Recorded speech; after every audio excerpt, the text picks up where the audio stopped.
The history of tattoos. Tattoos are created by inserting colored materials beneath the skin surface. The first tattoos probably were created by accident. Someone had a small wound, rubbed it with a hand that was dirty with soot and ashes from the fire, and once the wound had healed, they saw that a mark had stayed permanently, and thus the tattoo was born. The word tattoo is said to have two major origins, from the Polynesian word ta, which means striking something, and the Tahitian word tatau, which means to mark something. It's arguably claimed that tattooing has existed since 12,000 years BC. Tattoos have been around for thousands of years, and they appear to be everywhere now. At least 1 in 7 North Americans has a tattoo. On legs, arms, heads, and hands. They're out in the open and ready to be seen. Where did they come from, and who has tattoos? Until recently, it was widely believed that the Polynesian people invented the tattoo some 5,000 years ago on islands dotted throughout the South Pacific, thousands of miles from the nearest continents. It was believed that the practice then spread throughout Polynesia, reaching New Zealand to the south and Samoa to the north. Some say it's this region and the tools that the Polynesians used that actually gave tattoo its name, and that the word tattoo itself originates from the Samoan word tatau, which literally means balanced or fitting. Others say the word tattoo comes from the sound that the hand tool and the sticks make. But all these theories were shattered when, in 1991, on a mountain on the border of Italy and Austria, a frozen body was discovered. It was the oldest human ever found, a man, 5,300 years old, with flesh and organs, fingers and toes all intact. One of the most amazing and unique finds in the history of science. Otzi, the Iceman. The corpse offered a truly strange finding. It was covered in tattoos, more than 59 in all. Some have speculated that these are the markings of a shaman, a religious leader, and that the corpse was that of a sacrificed human. Tattoos are now applied with a tattoo gun, which was designed not by someone that looks like this, but someone that looks like this. It was Thomas Edison. The basic machine was invented in 1876 and called the autographic printer, an engraving device. A few years later, Samuel O'Reilly adapted the machine to inject ink into the skin, and later patented a tube and needle system to provide an ink reservoir. Strangely enough, tattoo ink is actually derived from metals. Red color and black color comes from iron oxides. Yellow comes from cadmium, and green from chromium. And since the tattoo dyes contain metal, MRI exams may cause tattoos to have a burning or stinging sensation. So you can cause a reaction when people see your tattoos, and also when they can't. In history, the earliest tattoos can be found in Egypt during the time of the construction of the Great Pyramids. When the Egyptians expanded their empire, the art of tattooing spread as well. The civilizations of Crete, Greece, Persia, and Arabia picked up and expanded the art form. In the West, early Britons used tattoos in ceremonies. The Danes, Norse, and Saxons tattooed family crests, a tradition still practiced today. In 787 AD, Pope Hadrian banned tattooing. It still thrived in Britain until the Norman invasion of 1066. The Normans disdained tattooing, and it disappeared from Western culture from the 12th to the 16th century. American tattoos really took off after the birth of the electronic tattoo gun in 1891. Chatham Square in New York City is considered to be the birthplace of the American-style tattoo. It used to be the school of thought that only gangs, criminals, and sailors got tattoos, but then in the 1970s, everything changed, and tattoos grew in popularity across. And so my next stop is the northern tip of the Polynesian Triangle, the Hawaiian Islands.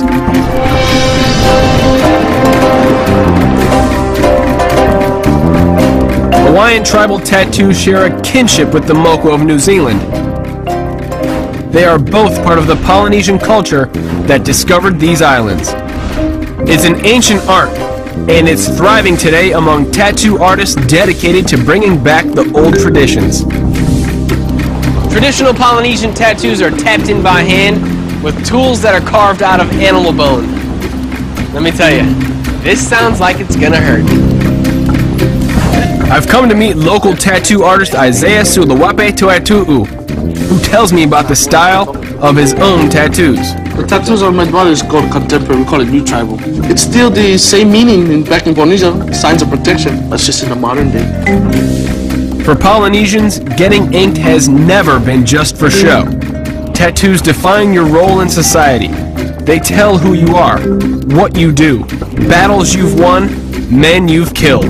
Polynesians believe that the right tattoo is like a shield that protects them from bodily harm and evil spirits. For an adolescent, enduring the first tattoo is a rite of passage into adulthood. It was a sign of like a transformation. You no longer belong to mom, now you belong in the men's house. And you do all the men chores, hunting, fishing, farming. Isaiah, explain to me a little about the Polynesian style of tattooing. In Polynesia, we used to use a bone and a stick, and actually a striking stick. And what we do, we dip it in the dye, and it's been going on over the years. We've been practicing it for years. Polynesian tattoo artists use a set of hand-carved needles known as nifo. Each comb of needles is about 1 to 2 inches wide and has around 30 to 40 teeth. Today, they use metal, but in the past, this fine-toothed comb was made from a bird's beak, a boar's tooth, or barbs from a fishtail. Fixed to a long wooden handle, the nifo is tapped with a striking stick to drive ink made from the soot of a kukui nut into the skin. Painful process. But a pea isn't an ordinary tattoo. It's reserved for milestones in life. Many believe that the word tattoo comes from this tapping method. Tata means repeatedly done by hand, and u means color.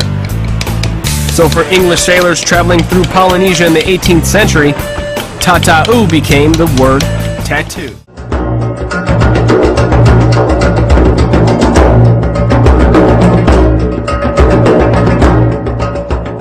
Henna is the Persian name for this sweet-smelling shrub called Lawsonia inermis, and it's one of the oldest forms of body art, going back at least 7,000 years.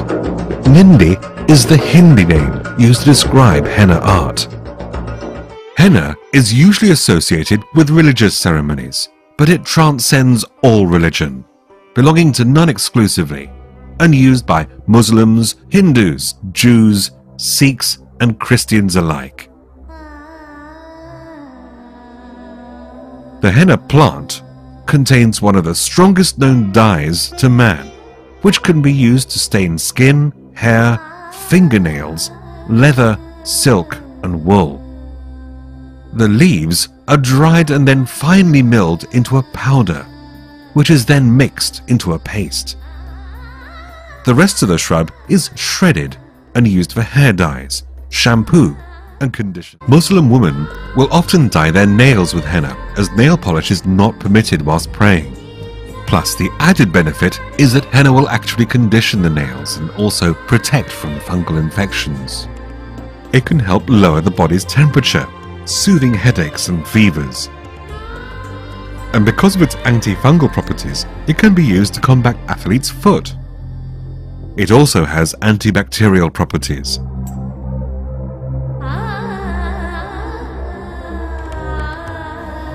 Did your mum do designs like this?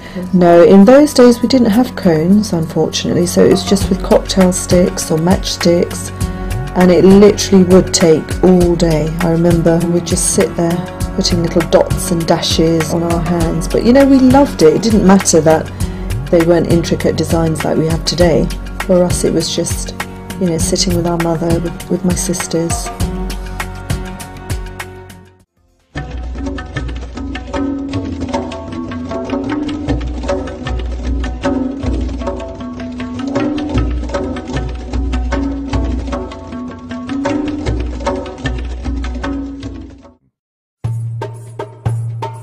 Henna is used in over 60 different countries around the world, and most of these countries have developed their own unique styles of henna designs.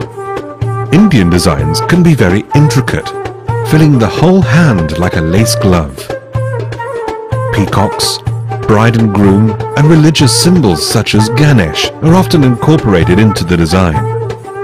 Arabic designs tend to be big, bold floral patterns with lots of negative skin. Muslims are not permitted to depict designs of humans or animals.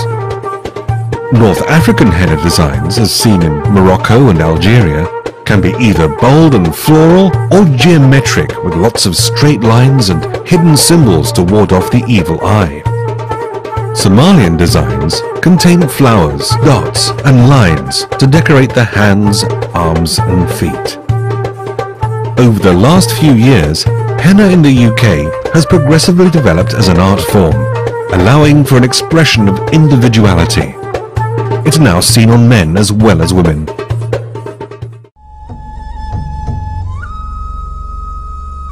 Japan has its own history of tattoos.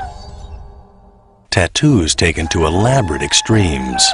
They're called irizumi, and they can cover the entire body. These are tattoos as high art. The designs echo Japanese woodblock prints of the 18th and 19th centuries. For some people, irizumi becomes a virtual bodysuit. The tattoos are hidden from public view, but for those who wear them, they form a deep bond. In Japan, the people in the art form that are called irizumi, often with tremendous modesty and a tremendous sense of purpose, get tattooed all over their bodies. And it is a mark of being a member in this group. It has a set of patterns and symbols that are associated with the tattooing that people can recognize. It has implications for group membership, without a doubt. Tattoos go back a long way in Japan. Among the Ainu people of the far north, the practice dates back thousands of years, but it was reserved for women. Their lips were tattooed with blue-black designs. The pointed extensions were added when they were married. In the rest of Japan, tattoos had a darker history. They were used as marks of identification for criminals and common laborers. The elaborate style of irizumi developed around 200 years ago, inspired by popular illustrations of heroic outlaws who were covered in tattoos. Middle-class men adopted irizumi as an act of rebellion. In those days, only aristocrats were permitted to wear elaborate kimonos. But for those who could afford it, a bodysuit of irizumi could be hidden under their clothes. The government feared that the West would consider tattoos barbaric, so the practice was banned in 1869. Later, when visiting foreigners had themselves tattooed, it was legalized once again. Still, old attitudes die hard, and even today, irizumi is associated with the underworld. In Japan, people can be socially punished for having tattoos. Those with tattoos cannot be hired as government employees. It might also be difficult to work in a bank. People with tattoos are not allowed in saunas. They might not be allowed to swim in a pool. They're discriminated against in terms of what they can do. Horiyoshi III is recognized around the world as one of the grand masters of irizumi, an artist whose clients are honored to wear his work. Some people get tattooed for religious reasons, some for its sheer beauty, some because it looks cool, or to emulate a tattooed person they admire. It is ultimately for personal satisfaction. People judge tattoos differently. Depending on who they are, they see them as something beautiful, grotesque, silly, or artistic. Horiyoshi learned his craft from the man who tattooed him, Horiyoshi II, and adopted the same name as a way of honoring his teacher. There are hundreds of tattoo artists in Japan, but no more than half a dozen of his caliber. Covering the body with tattoos can take more than 2 years of weekly sessions and cost thousands of dollars. The technique is also incredibly painful, so the client must be as dedicated as the artist. Once the carving begins, the individual must fight against pain. The amount of tattoos a person has on his body is a testament to his ability to overcome pain. Those who are able to endure for long hours will get a fine-looking piece of art on their bodies. Pain is definitely one of the appeals of tattooing, for without pain there is nothing to be proud of. Tattooing in Japan, as in many other places, is often seen as a protective shield, as something that gives the body protection and a kind of umbrella of spiritual and supernatural power and control that the tattoos are meant to accomplish.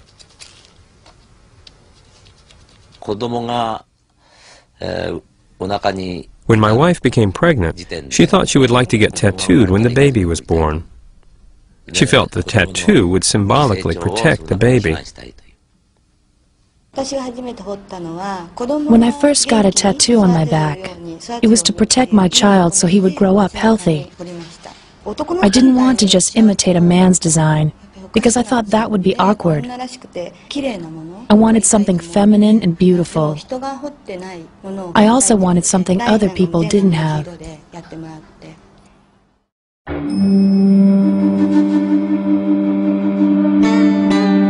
Irezumi artists don't usually kill their subjects, but the people who wear these masterpieces have sometimes donated their tattoos to museums. Their skins are removed in one piece and preserved in airtight frames as works of art. Hi, my name is Lou Rubino. I'm the owner and operator of Tattoo Lou's, Long Island, New York.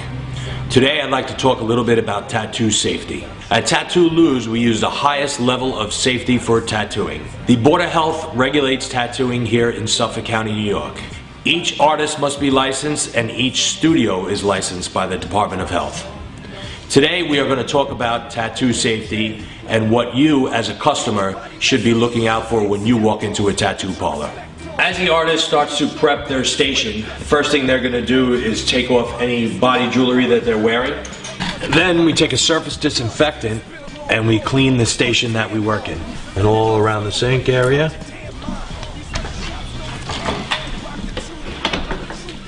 Throw in the garbage. Notice the garbage has a foot pedal.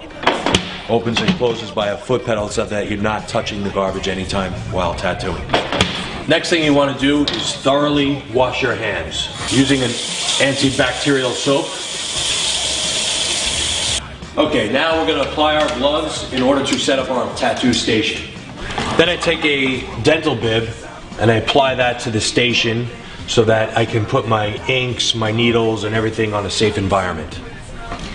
Barrier film is used to protect surfaces that you work from and touch during the tattoo procedure. I'm sure you've seen it at many dentist offices. Next thing I'm going to do is get out a little plastic holder where we place our inks.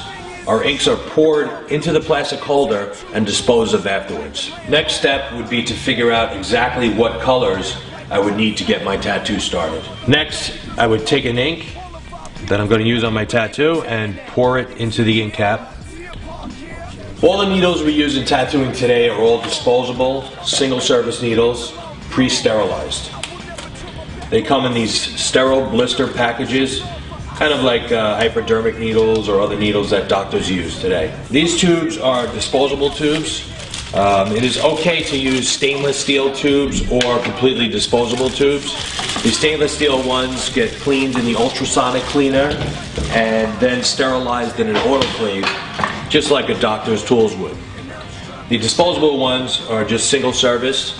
You use them once and throw them away. Next, you will notice on the disposable tube and disposable needle that they both have an indicator indicating that it is sterile. The little blue dot has started at red and changed color to blue, showing that the sterilization procedure was completed. Also, they are all dated with an expiration date of when it is sterile to. The needle also, this needle was sterile with EO gas, used only if package is undamaged. And the expiration date is stamped here, 2/2013. The way the process works is this needle actually goes right inside the tube here.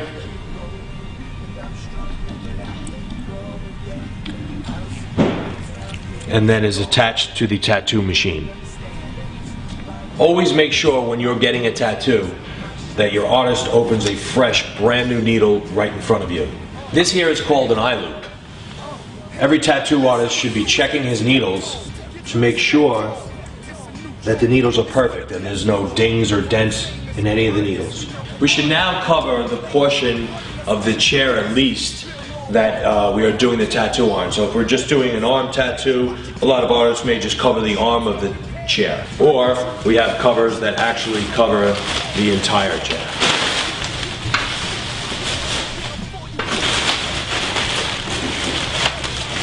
A lot of artists will use traditional saran wrap to cover the armrests.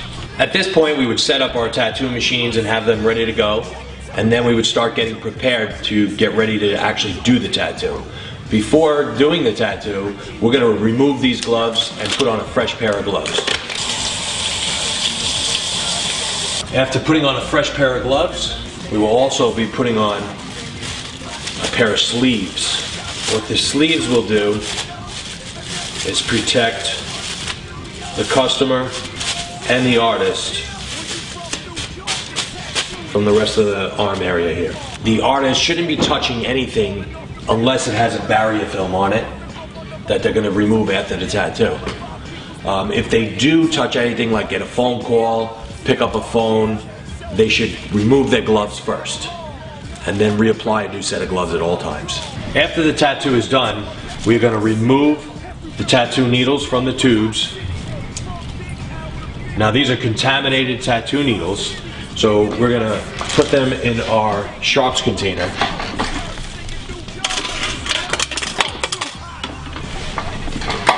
So they get properly disposed of. A medical waste company will come pick up the sharps container and make sure that they are disposed of properly. At the end of the tattoo, the artist should now dispose of your ink, your tubes, and anything left from the tattoo. We're also going to remove the barrier film from all areas, throw it in the garbage, remove the tattoo sleeves, and remove the gloves. So once that is all complete, the tattoo artist would wash their hands once again. After your tattoo is complete, now the rest is up to you. You must take good care of your tattoo. We bandage it up with a non-stick gauze when you leave here. That bandage should come off in about 2 to 3 hours after the tattoo is completed. You're going to wash your hands thoroughly, remove the bandage, and apply a healing ointment, such as bacitration, A&D, tattoo goo. Go by the suggestions of the tattoo artist. And also, after washing it and applying the ointment, it's fine to leave it air out as long as you don't have tight clothing or anything rubbing on it. It is okay to get your tattoo wet in the shower because you're just going to wash over it gently, quickly. Do not soak it in water for the first 10 days. So no hot tubs, no swimming. Also keep it out of direct sunlight for 10 days. After the 10 days, you always want to put on a sunscreen. Actually, the higher sunblock, the better. The life of your tattoo depends upon you. It is normal for your tattoo to peel. It will get itchy. That's all part of the healing process. I'm Lou Rubino with Tattoo Safety. I'd want them to sit down and think once, twice, 3, 4, 5, 10 times about whether or not they really do want to put something that may be permanent on their body. Tattoos are more popular than ever, but there are some important things to consider before getting inked. As a physician, I would tell them that they want to go to a very reputable place. They'll have an autoclave, they'll have gloves, they'll have disposable needles. Everything will be on the up and up. And you should ask, and they'll be more than happy to answer those questions. If they are not willing to answer those questions, then clearly a little alarm should go off. It's also important to know what kind of tattoo not to get. Time and time again I hear, I never get a name, never get a name, never get a name again. You know, you could put a heart, you can put any other form of symbol of your love, but that name often causes a lot of emotional trauma. When things break up, they often break up in a negative way, and then to look down at that name, it's not just a tattoo. It's a physical and emotional reminder of what did not work. And when thinking about a tattoo, Where you get it can be as important as what you get. And they would have to think very carefully about where they put that tattoo. Because should they change their mind, it'll be a lot easier to live their life and conceal it in certain areas rather than in others. Are you ready? Yes. That's why Tracy's having her tattoo removed, even though she loved it at first. When I got my tattoo, I felt really liberated. It felt really awesome to have this thing on my back. That was really fun for a while, and as soon as that wears off, I just felt that I had like this thing on my back that was like following me around everywhere I went. If I had to do it over again, I would maybe get a tattoo in a place that would not be a problem.